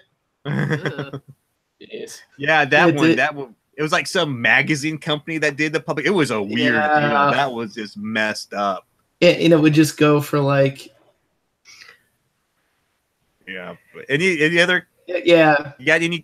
I mean, we could go on for a long time. We'll move on from that one, and we'll go on to probably the last game on my list here so we can maybe move things on. This is what I call failure of support. These are good games that, for some reason or another, like the company didn't support, and it died a horrible death, or it's not going anywhere. I could almost throw any Taste You Minstrel game on here because there was I remember we got Cthulhu Wars, which is supposed to be a spin-off of Star Realms. Cthulhu Wars is a different game. You're thinking it's Cthulhu Realms. Cthulhu Realms, yeah. And they did one game, they didn't support it. But for me, and this is a personal rub for me because me and Kate enjoy the game so much, is Munchkin, the collectible card game, because Steve Jackson is dropping the ball so hard on this thing. The second booster packs were they were randomized in a completely horrible way. Me and Kay have gone to 3 different game days at our local game store, and it's not supported. No one's showing up. The reps aren't showing up to support it. It's just dead. It is just flat out dead because there is no support for it. See, I'm almost willing to bet at this point, after the next expansion, we're not going to see any more Munchkin collectible card game, and I'd be really surprised if we see Steve Jackson games after this, because I think they put all their money into this basket, and they have just dropped the ball completely on it. And it's a good game. It's designed by Eric Lang, even though I have Eric Lang issues, and Kevin Wilson, and it's a good, solid game. But I think a collectible card game in this market's a mistake. I think the mistakes in production are killing, and I think the support that it's horrible. Yeah, you don't get any kind of community build up on a CCG. Just there's no value to the cards. Man. I mean, they got a Transformers collectible card game out, a Warhammer collectible. Keyforge is getting ready to hit. This thing's just done. I don't want it to be. I like the game, but I'm sure Carissa's gonna be like, "Yay! You have to buy no more collectible cards for this dumb game! Yay! I can save money!" Woo! I'm sure there will be favorite type of game. It's a dry economic. Actually, Carissa is actually blackmailing UTC. She is actually paying people to not show up so that you'll stop buying. It's a short-term loss, but in the long term, you'll see a return on that investment, Carissa. I like the way you think. Yeah. Yep. So yeah, this was a hard one because I was just thinking the games because there are really good games out there that's just for this lack of no word, no buzz, no support for it. It's just they release it to the wall and it's just dead. It was like done. I feel like most of those are like also like Venn diagrammed with failed Kickstarters. Where someone's just like, I'm throwing my magnum opus up and nobody knows who I am, and they like failed to like build any audience or community around it. Yeah, that's what's really sad though. It's like because you get some really talented people that know what they're doing and then they're just not marketers, and I mean honestly, dude, I can feel for that. Oh no, I'm not saying they're bad people or anything. Everyone's got their skill sets, but like Sidereal Confluence. I can't find that anywhere anymore. It's WizKids, man. Yeah, WizKids is why I have trust issues. No. Yeah. So Midnight says the Tesla man is never going to get over that. In Z-Man games for the longest time before they got bought out by Asmodee, if you didn't get in on that first print run of a Z-Man game, you were just like Geekopolis. Good luck finding that game. Mm-hmm. Yep. Exactly right. Yep. Now, I don't know if I have anything in this because, like, sort of the niche area I tend to buy my games from, like, that's probably one of the biggest selling points is there's such a small market that they can't afford to, like, lose or against their word or something, or they're just done. Yeah, so like, community feedback is very important to them, but still, like, their community knows what's realistic, the realistic expectations. Right. And if you have a new audience, they're not going to have expectations that, of your own business model. So, oh yeah, I'm like, say what you want about some of Sierra Madre's like slight fiascos over the last few years. When like the High Frontier 3rd edition was like to the point where like, are we ever going to see a freaking copy of this game? Like, it wasn't even Phil Eklund's game at that point. It was the magazine company. It wasn't like he was just gave them the rights more or less to do it. Right. Like he basically came out and he's like, you know what? People in my part of the hobby can't afford to have our word tarnished. So if you don't get this out by next October, I'm releasing it and I'm going to give a copy to every Kickstarter backer. Mm-hmm. Wow. And so like when you're in these niche areas, support is everything. Mm-hmm. Support, word of mouth, all of that, because you tick somebody off in one of those niche areas and they start running your name down the crapper, like that can be unrecoverable real fast. Especially with these tight-knit niche games. Yeah. Absolutely. Like, a Fantasy Flight, they can absorb a screw up here and there and they'll be all right. Yeah, but I mean, they've also got people whose job it is to try to keep that from happening. So they have like, they're big enough to have like a quality control wing, Right. And, yeah, it's just, I mean, you have different expectations, and just when your expectations were, either unrealistic or not met by any stretch of the word, like that's where you end up with a fail. So that's, TC, this has been a fantastic frolic through all of these, like, it's been a very humorous time. I feel like it's been a whole lot of But before we end this, Carissa has one game she has to mention because this was I thought this was going to be perfect for her, and it was just not. So please. Yeah, it's one of the, and I don't know if we discussed this type of a fail. I guess it would be under marketing or theme or hype. Designer. Where you think the game is going to play a certain way or is going to, I think it's a theme where you have an expectation. Failure of expectations. And then it doesn't. And that would be a study in Emerald for me. But beyond that, there's a game that TC picked up for me because it looked like it had the perfect theme for knitting. And we were like, oh, this is interesting because he keeps an eye out for those. He's one of our favorite designers, right? Yeah. Oh, so get it out, and it has, Nitwit is the name. And we're like, this is kind of interesting. So you're not talking and so Emerald. We open it up, and there's absolutely nothing to do with knitting the components at all. It's got like little wood bobbins and clothespins. And it's enough about knitting to make you think I could have made this crap box without having to buy it. And what I really felt that game was a result of is like those MIT robot competitions. It's like, here's a box of random components. You must make a game out of this. And it wasn't a horrible game. It's kind of party game-ish, and I took it to a friend's house and we played it a little bit. But it was one of those things that's like, we really want a clever title, so let's call it Nitwit, and then we'll kind of market it like, it's themed like, knitting because you're connecting strings and we played it. I found that game to have a lot of like a party game. I don't know, that has so much gray areas around whether or not you can accept or not accept an entry. To me, it was just like just toss it out because it's not. Sure, whatever. It's like, it makes me think there was this game called In a Pickle, which is like one of the, in my opinion, the worst games I've ever played. And it's just like, you just need to make an argument for how whatever card you want to play fits somehow inside the card that you want to play it on. And it's like, what's the rules? I feel like you get to that point, you might as well just play the Adventures of Baron Moonshine. And it was like it was Matt Leacock, Z-Man. It was like everything you should have lined up to be a really cool thing. And that came out right after Pandemic Legacy. But everyone was like, "Oh my god, Matt Leacock!" And that game sold a lot more copies than it should have because of that name. And the owner of the game store we go to says he has copies of this game he used to prop open the door.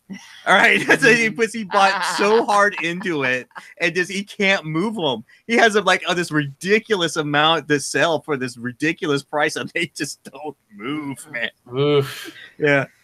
Poor guy. Well, thanks for suggesting an awesome topic there, TC. We're going to go ahead now and roll her into the hype section. So I'm going to change my hype section, and you should all listen closely. Okay, we're listening. Dominant species. Thanks, dominant species aquatic. Really?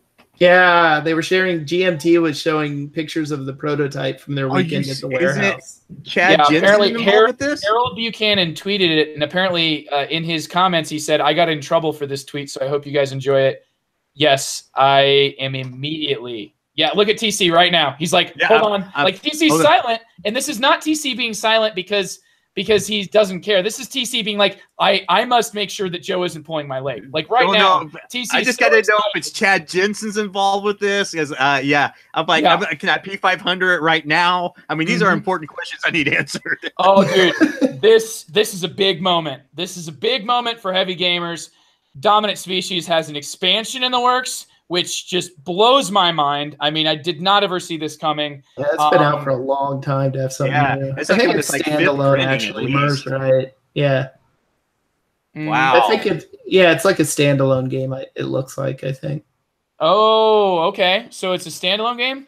I did not look into it enough, man. I found out about it literally like 10 minutes before this episode recorded, so any information I have my general impression was like it's a standalone, I think. But it's a separate game, dude. We're talking about a different, like a whole different touch on, just a whole different perspective from the Dominant Species canon. And that, to me, the idea that there can be, are we going to see then Dominant Species, like desert version? I know that aquatic I know that deserts were already included, but so were sea territories. They were already in Dominant Species. So you can't just tell me that.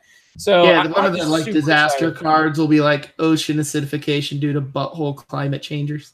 Yeah, I wonder if it's like you got different. If you have like aquatic species, you yeah, know, you're like playing like fish and amoeba and stuff. There's things like that is what I saw. Yeah, that is some incredible news. That is, yeah. If that was up on P500, I'd be like, click. There's just absolutely no hesitation on that. That's that would really be cool. That would actually be. And I'm not proud of this, by the way. I'm not proud, but I've never P500 in anything. Well, now's the time to start. Exactly. That would get me on the P500 train as well. So it really is like, because most of the games I've wanted from GMT are just available. I just go buy them. You know, those games that are on the P500 are for the most part, like, they're all like war games. And that's just, you know, I just don't have that. I don't have a wargaming partner. I have not mated for life with any wargamer. That's what wargamers do, by the way. That's not just me saying weird things. It is me saying weird things, but that's what wargamers do. Now, TC, you married yours. You literally made it for life. I got around that problem for Other people have a more hypothetical ceremony and whatnot, but you actually did. So anyway, I know I've rocked all your worlds with Dominant Species Aquatic, but apparently Andy knew about this and didn't hype it. How, Andy? Anyway, first of all, because I already told everybody on our chat server. Okay, you did? Did I? Okay, maybe I'm the one who's in the cave, but anyway, our listeners get to hear from me. I don't remember ever hearing about Dominant Species Aquatic. I am super excited for it. I am stoked. Oh, it just got leaked today. It was this afternoon. I checked Twitter and it had just been a few minutes after it got posted. Mm-hmm. Well, that's awesome news. That's wow. I am woo! Yes. Yeah. All right. Well, speaking of GMT, Andy. Yeah, so I'm gonna hype Pendragon because I'm actually getting through the introductory scenario, watching a rules video, starting to figure out how all of this works, so I can hopefully assign people their pre-game night homework and actually get this played.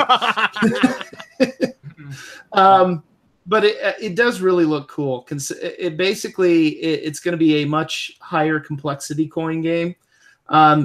Definitely an order of magnitude more things to deal with than Falling Sky had, for example.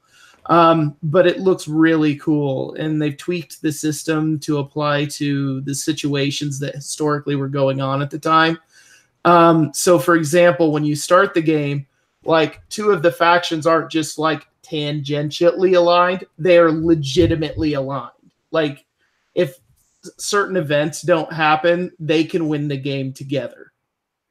So you've got the Celtic civilizations within there that are trying to build up the infrastructure, and the remnants of the Roman Empire that are just playing whack-a-mole on the barbarians the whole game.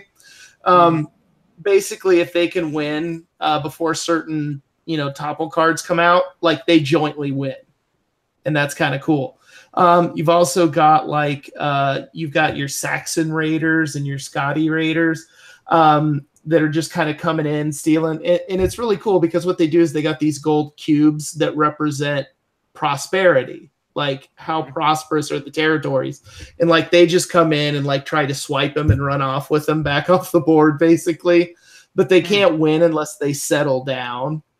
So they have to settle into an area and really get map presence to actually fully win the game. So they got their war bands, which are their powerful units, and their raiders, which just come steal money.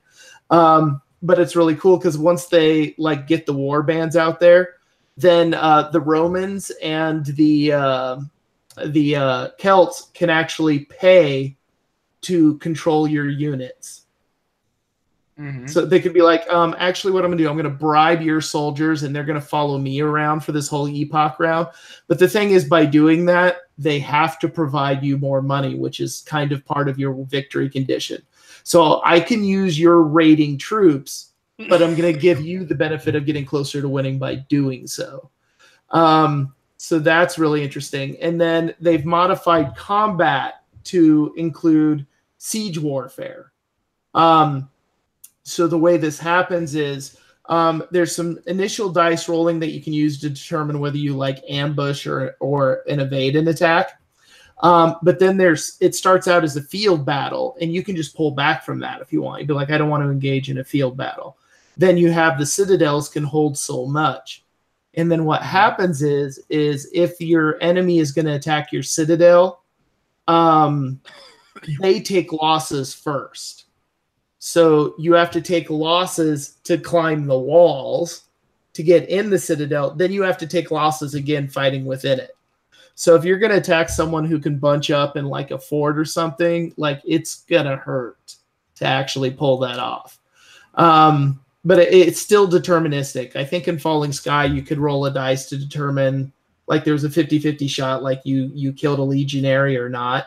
Pendragon, fully deterministic. Once you know if you're going to evade, surprise, or ambush, it's just like, how many guys am I willing to get killed to get to this place and secure it? So, and for your like Raiders, your Saxons, and your Scotty, your war bands are pretty good at it, but your Raiders suck. Like there was an example combat I watched, and for a guy to like take over a fort so he could build a settlement, he lost like 8 guys. And it's neat because the Raiders, when they come in, you don't know where they're coming from. So all of a sudden the Saxons like, I'm raiding here, I'm raiding here, and I'm raiding here. And they roll dice to see how many Raiders come in because, like, you know, did all the long ships survive the weather to meet up? You know, did they get caught by, like, you know, patrols? So, you know, you initially know, okay, the Saxons are attacking these 3 places. Oh, that's like 2 war bands. Or 2 raiding bands. That's something. 12. Oh, God. But it's really neat. But then what happens is they get their plunder, and then it's like, am I going to stick around to grab more, or am I going to run off with it home? Because also in this game are roads. And the Romans have cavalry.